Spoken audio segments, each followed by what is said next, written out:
there's this idea that if we just advocate for veganism or plant-based diets or animals in general, that when we come against this massive wall, that we can just swing one punch with this vegan outreach and destroy the entire wall at once.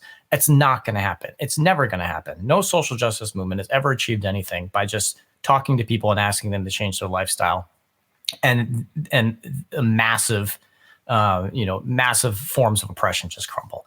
And we're asking people, I would say, to engage in what is probably the largest shift for a social justice movement. Like, we are asking for everyone in the world to change what they eat, how they live, their entertainment, their medicine, their clothes, and not just like omnivores, but vegetarians and vegans as well. Like, everything we do and eat and everything comes off the backs of animals.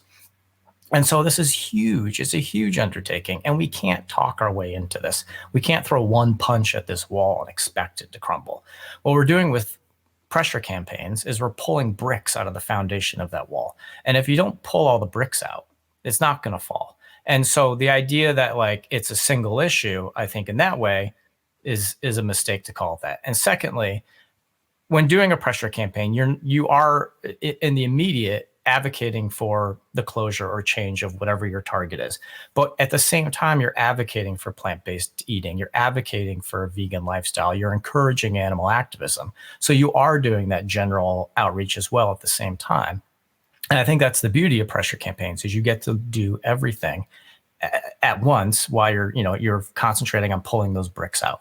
And so I really I hesitate to call them single issue campaigns, because I think that's a misunderstanding of what goes on in a pressure campaign.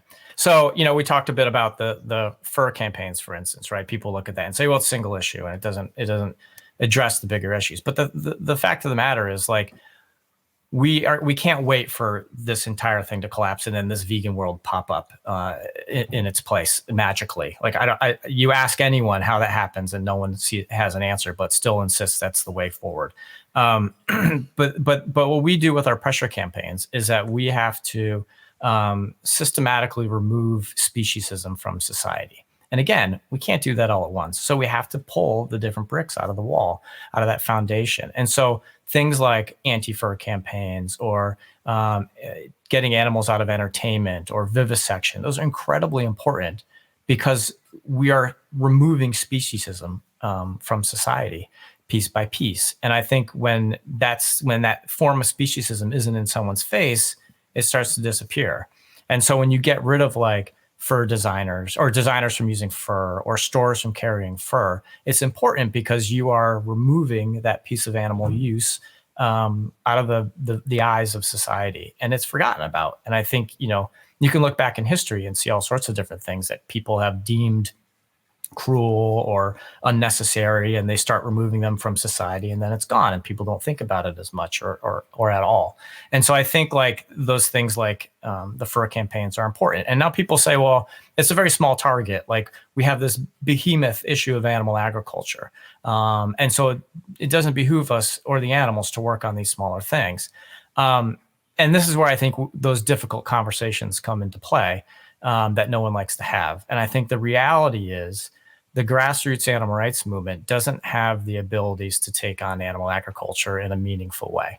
I don't think we can talk our way into destroying it. And I don't think we can currently do pressure campaigns to take it down. And that's not to say that we can't. It's to say that we need to get to that point. I always say it's like football or soccer. It's like starting a football team with your buddies on the weekend and playing for a couple hours, and then after a month being like, how come we haven't won the World Cup yet? I don't understand what's going on here. It's because like you have to start small and you have to build up and get better and better and better and practice and practice and practice, and then you can move on to the big leagues. And so that's where we're at as a grassroots animal rights movement. And I think that's a hard thing to admit, but we have a tough time getting rid of these tiny little things. Horse-drawn carriages. It's a tiny, tiny little thing. How come it's not gone? If we have the ability to take down animal agriculture, why can't we get rid of 200 horses in a city that are pulling carriages? That should be easy for us, but we can't do it. So we need to start small, and we have to practice and get better. And as we do that, we learn how to do these things more effectively, but also we build our communities, because the smaller that we go, the easier chance we're going to have of winning. And when we win, we build momentum. People want to be part of a winning team. They're not sitting around being like, you know what I want to do this weekend is lose. Like, people want to win. And so you have to give them something that will get them excited to win. And that was what the great thing about the SHAC campaign was. We were winning something every week, and that people were finally like, I want to win. I want to do that. And then they did. And I think that's the great thing about this, anti-fur campaign now, is that, like, at least like in the United States, they started out very small, going after small designers. And over time, they got bigger and bigger and bigger because they kept getting so many wins and more people wanted to be a part of it. And now they're going against like Louis Vuitton, this international, designer and warehouse that, if and when they win, is going to be a really big deal. And you're coupling that with other people in other countries that are getting bans on the sale of fur. You're getting that. You're getting bans on fur farms and things like that throughout Europe.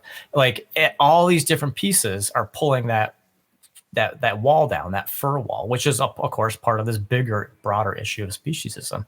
So we have to pick away at the pieces, and we have to take those steps, which people hate to hear, but it's true. We have to take these steps in order to win. But ultimately, I think that's how we win. And we're seeing it happen, regardless if people want to admit to it or not.